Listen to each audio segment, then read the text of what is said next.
¿Has oído hablar de un pastor que en la antigua Unión Soviética prefirió ser enviado a Siberia a un campo de trabajo forzado con tal de no delatar los nombres de los miembros de su congregación? ¿O has escuchado hablar de un buey que observaba el séptimo día como su día de reposo? Bueno, si conoces una historia, también conoces la otra porque las dos están íntimamente ligadas. Y si no conoces ninguna, pues no hay ningún problema porque de esto trata nuestro relato para hoy.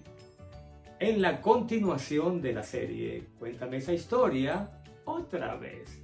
¿Y de dónde proviene el relato? Bueno, lo leí en un libro que en español se titularía El buey del séptimo día y otras historias milagrosas desde Rusia, escrita por Bradley Booth y publicada por Pacific Press. Bueno, cuenta Bradley Booth que el nombre del pastor era Nikolai Panchuk. Y Nikolai Panchuk se negaba a entregar a la KGB, la policía secreta soviética, en los nombres de sus feligreses por razones obvias. Y entonces fue encarcelado, fue torturado, y como él no cedió en su posición, lo enviaron a Siberia, a este campo de trabajo forzado. Debo decir que allá en Siberia, en ese campo, las cosas no mejoraron para él, porque las torturas no solamente continuaron, sino que se multiplicaron y aumentaron en intensidad. Fue torturado de diferentes maneras, pero la peor fue que lo colocaron en una prisión de madera. Y la prisión se usaba para los supuestamente prisioneros insubordinados. Y la tortura consistía en que el prisionero permanecía de pie, no podía dormir en posición horizontal durante 10 días sin comida, solo a base de agua. Pero el pastor no estuvo allí una sola vez, realmente estuvo allí docenas de veces. Y una de esas llegó al campo una comisión para evaluar su funcionamiento. La presidía un coronel, que cuando llegó a ese cobertizo donde estaba la prisión de madera, donde casualmente dormía también el viejo buey, preguntó qué era eso. Y cuando el carcelero le explicó, él preguntó cuántas veces ese prisionero ha sido colocado en esa cárcel de madera. Y entonces, cuando el carcelero, casi tartamudeando, respondió que varias veces durante 2 años, entonces, indignado, el coronel le preguntó al carcelero: ¿a usted no se le ha ocurrido pensar que ese hombre debe tener una muy buena razón para preferir estar allí castigado antes que obedecer sus órdenes? El hombre prácticamente no pudo responder. Entonces ordenó que lo sacaran de allí, lo bañaran y entonces interrogó al pastor. ¿Es verdad que usted no quiere trabajar?, preguntó. El pastor respondió: no, oficial, yo sí quiero trabajar, pero no en mi día santo. El coronel se sorprendió. ¿Qué quiere decir? Entonces el pastor Nikolai explicó las razones por las cuales él no trabajaba en su día de reposo. Pero dijo además el pastor: yo puedo trabajar los otros 6 días, más horas en la mañana, en la noche, pero con tal de no trabajar el día sábado. Entonces el coronel le preguntó al carcelero: ¿hay algún trabajo en el campo que pudiera adaptarse a esas circunstancias? Bueno, y aquel carcelero, que sabía que estaba siendo evaluado, se tornó muy complaciente y dijo: sí, claro. Él podría, con ayuda de ese buey, ir al arroyo a traer agua al campamento. Entonces el coronel se dirigió ahora al pastor Nikolai y le preguntó: ¿puede usted hacer en 6 días entonces el trabajo de 7? Sí, dijo él, con ayuda de Dios. Si yo honro a Dios, Él me va a honrar, respondió el pastor.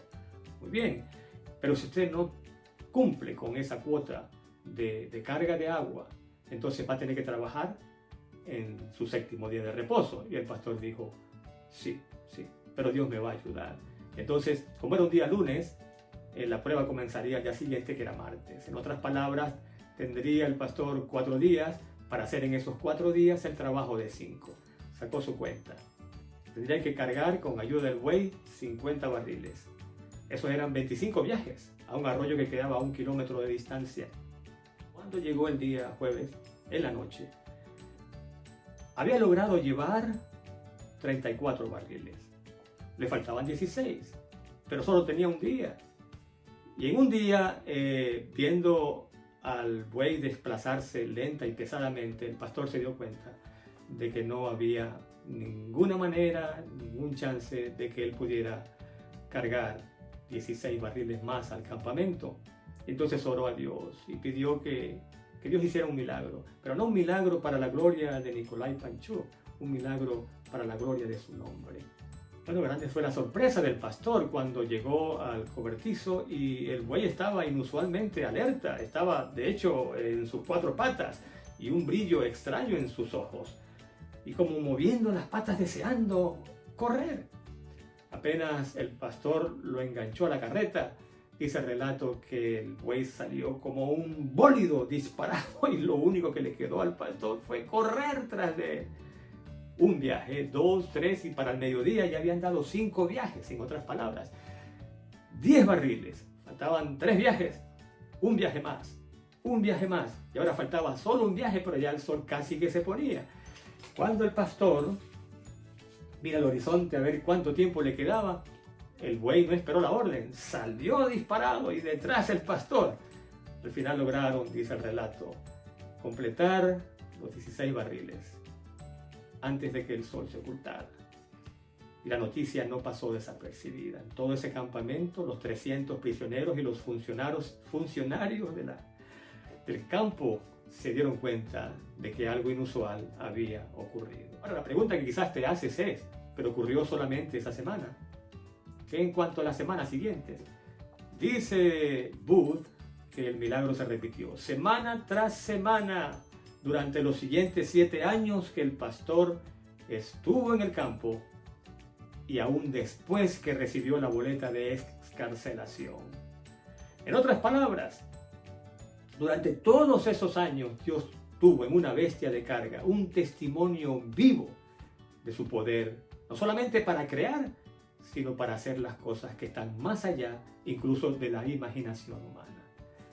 De domingo a jueves el buey se movía pesadamente a su paso y el día viernes como que recibía una sobredosis de poder, que sabemos que no era ninguna sobredosis, era el poder del Dios que creó todas las cosas y descansó el 7º día para decirnos, entre otras cosas, que es el día de reposo sagrado para Él.